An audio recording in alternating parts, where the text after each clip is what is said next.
কথা বলছো? এই মেয়েটিকে এতক্ষণ ধরে বলছি, তাও আমার কথা বোঝে না ঠিক মতো। কি কি লাগবে বারবার জিজ্ঞেস করে। আমার যা যা প্রয়োজন তা তো কিছুই নেই। সেই জন্যই তো বললুম আমার দোকানে চলুন। অবশ্যই, আমি তাহলে তোমার দোকানেই যাব। তোমাকে আমার ভালোই লেগেছে। এটা কেমন কথা সুখী? আমার দোকানের খদ্দের তুই এভাবে এসে কেড়ে নিয়ে যেতে পারিস না। এটা কিন্তু মোটেও ভালো হচ্ছে না বলে দিচ্ছি। এই লোকটাকে দেখে তোর মনে হয় তোর দোকানের জিনিসপত্র কেনার জন্যই নিয়ে এসেছেন? ইনি তো আমার দোকানই খুঁজে পাননি, সেই জন্যই তোর এখানে এসেছে। তোর মতো ফকিরের দোকান থেকে কিছু কিনতে চাইবেন না ইনি, আমার থেকেই কিনতে চাইবে। চলুন তো আপনি, চলুন চলুন। তুই কিন্তু আমাকে অপমান করে কথা বলছিস, সেটা কিন্তু মোটেও ঠিক হচ্ছে না। আমার সাথে ঝামেলা করতে আসিস না। বাবাকে বলে তোর দোকানটা বন্ধ করে দেব বলে দিচ্ছি। আমার ভুল হয়ে গেছে, বাবাকে কিছু বলিস না। তুই এনাকে নিয়ে যা, তোর দোকানেই থেকেই জিনিসপত্র দে। হুম, এতক্ষণে তাহলে তোর বোধ বুদ্ধি আসলো। চলুন আপনি, চলুন। ছেলেটি খুবই সুদর্শন, বড়লোকও আছে। যেভাবে হোক পটিয়ে পাটিয়ে এই ছেলেকে আমাকে বিয়ে করতে হবে।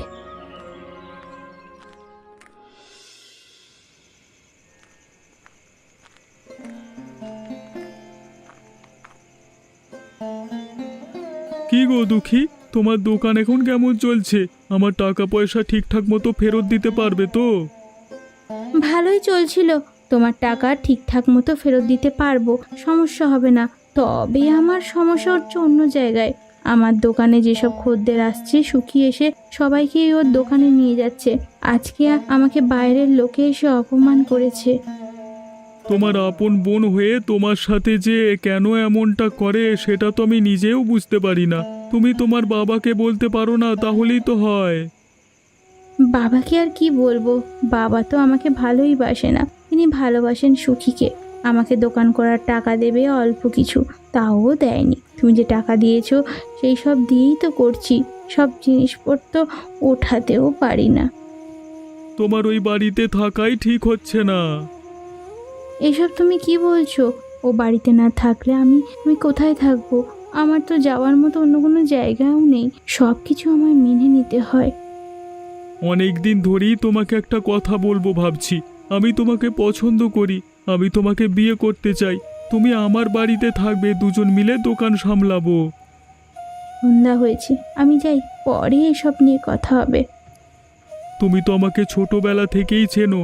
যদি তোমার মনে হয় আমাকে বিয়ে করা তোমার জন্য ঠিক হবে তাহলে করবে, যদি মনে হয় ভুল তাহলে দরকার নেই। ঠিক আছে, এখন আমি যাই তাহলে।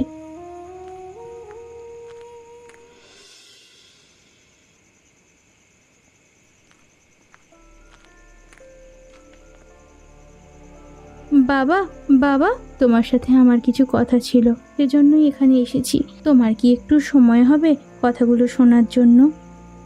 আমারও বাবার সাথে কিছু কথা আছে, সেই জন্যই আমি এখানে এসেছি। আমি তো আগে এসেছি, আমি আগে বলিনি। কি কথা বলতে চাচ্ছিস বল সুখী। সুখীর কথাই আমি আগে শুনবো। বাবা, একটা শহরের ছেলেকে আমার ভীষণ পছন্দ হয়েছে। ছেলেটা খুব ভালো, অনেক বড় লোক। আমি চাই ওই ছেলেটাকে বিয়ে করতে। তুমি যেইভাবেই হোক ওই ছেলেটার সাথে আমার বিয়ের ব্যবস্থা করো। তাহলে তো ভালোই হলো, আমার আর কষ্ট করে ছেলে খুঁজতে হলো না। বাবা, আমাকেও একটা ছেলে পছন্দ করে, আমি তাকে বিয়ে করতে চাই। তুমি যদি আমার বিয়ের ব্যবস্থাটা করতে তাহলে ভালো হতো। কাকে বিয়ে করতে চায় জানো বাবা? আমাদের গ্রামের ওই রতন। কাজ কাম নেই, সারাদিন ঘুরে বেড়ায়। আমি এতে মোটেও অবাক হইনি। দুঃখীর সাথে যেমনটা যায় তেমনটাও পছন্দ করবে। ভালো সব ঘরে এমনিতে ওর বিয়ে হবে না, কেউ ওকে পছন্দই করে না।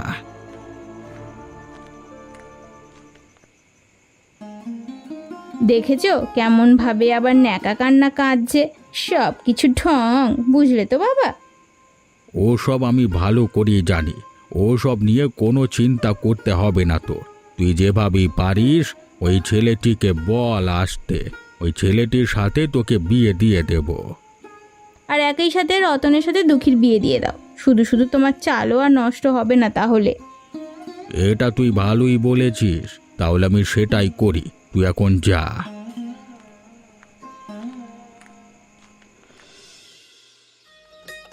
তুমি চিন্তা করো না বাবা, আমি সব সময় তোমার খেয়াল রাখবো। তোমার যা যা প্রয়োজন হবে আমাকে বলে দেবে। তোমার জামাই অনেক বড় লোক, সব কিছু তোমার জন্য পাঠিয়ে দেব আমরা। আপনি কোনো চিন্তাই করবেন না বাবা, আমি যতদিন আছি ততদিন আপনার কোনো চিন্তা করতে হবে না। বাবা, তুমি যে আমার বিয়েতে এত সব দিয়েছো, শ্বশুর বাড়িতে আমি বড় মুখ করে বলতে পারবো। আমি এত করে বলেছি, এত কিছুর দরকার নেই, তাও আপনি দিয়েছেন। আরে সমস্যা নেই, আমার ছেলে মেয়ের জন্যই তো দিয়েছি। তুমি তো এখন থেকে আমার ছেলে। আমার কিছু দরকার নেই বাবা, তুমি শুধু আমার জন্য আশীর্বাদ করো, তাতেই হবে। তোর জন্য এমনিতেও আমি কিছু রাখিনি। আমার কাছে এত টাকা নেই যে তোর জন্য আমি কিছু কেনাকাটা করব। যেভাবে পারিস সে সংসার করিস, আমার এখানে আসতে হবে না। কোনো কিছু আমার কাছে আর চাইবি না।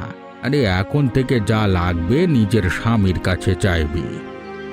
কখনো আমার বউ আপনার কাছে কিছু চাইতে আসবে না, আপনি ভয় করবেন না।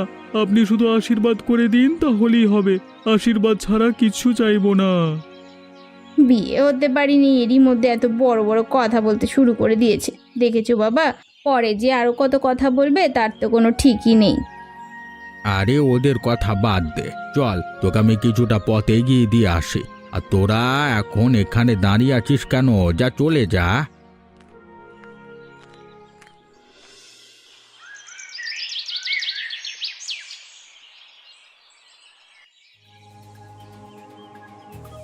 তোমার কাছে টাকা আছে? থাকলে আমাকে কিছুটা দাও তো, আমার কিছু টাকার প্রয়োজন পড়েছে, পরে আবার তোমাকে দিয়ে দেবো। আমি কি টাকার কাজ লাগিয়েছি নাকি? হ্যাঁ, তোমার জন্য বাবার বাড়ি থেকে টাকা এনে দিয়েছি তোমাকে। একটাই দোকান ছিল, সেটাও বিক্রি করে দিয়েছি। এখন আমি টাকা পয়সা কোথায় পাবো? হ্যাঁ, কোত্থেকে পাবো? বিয়ের সময় বাবার স্বর্ণের গহনা দিয়েছিল, ওইগুলোও তুমি সব বিক্রি করে খেয়েছো। এখন আর আমার কাছে কোনো টাকা পয়সা নেই। তাহলে তোর বাপের বাড়ি চলে যা, ওখান থেকে গিয়ে আমার জন্য টাকা নিয়ে আয়। টাকা না হলে এ বাড়িতে আর আসবার দরকার নেই তোর। এসব তুমি কি বলছো? তখন তো দেখছিলাম তুমি খুবই ভালো লোক, দিন দিন তোমার মুখোশ উন্মোচন হচ্ছে। আমাকে ভালো লোক দেখে তুই আমাকে বিয়ে করিসনি, আমাকে বড় লোক ভেবে বিয়ে করেছিলিস। তুই যে লোভী, তার শাস্তি এখন পাচ্ছি। আমার জন্য টাকা নিয়ে আয়, না হলে কিন্তু তোকে এখনই আমি তালাক দেব। তুমি নিচে নামতে নামতে এতটাই নিচে নেমে যাবে যে সেটা আমি কল্পনা করতে পারিনি। আমার ভারী লজ্জা হচ্ছে যে আমি তোমার মতো একটা ছেলেকে বিয়ে করেছি। তোর যেহেতু এতই লজ্জা হচ্ছে, সেহেতু আর আমার এখানে তোর সংসার করবার দরকার নেই। আমি আর একটা নতুন বিয়ে করে নিতে পারবো। তুই এখনই বাড়ি থেকে বের হয়ে যা। এসব তুমি কি বলছো? আমি যাব না, যাব না এই বাড়ি থেকে, আমি যাব না। তুই যাবি না, তোর বাপ যাবে। দাঁড়া, এখনই দেখাচ্ছি তোকে মজা।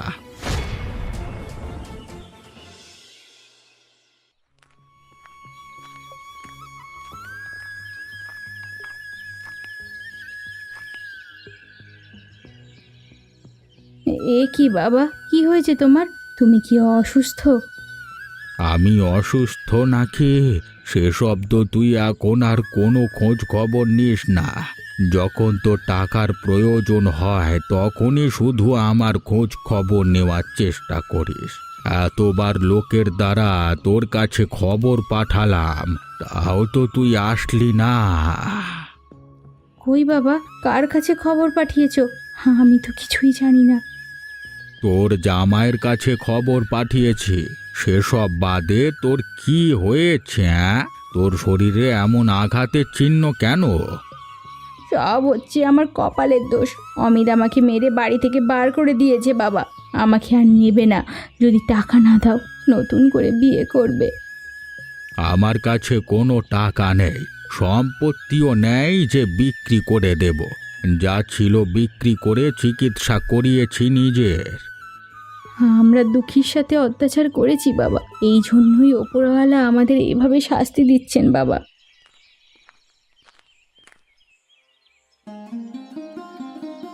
কি হয়েছে রে তোর? এই অবস্থা কেন?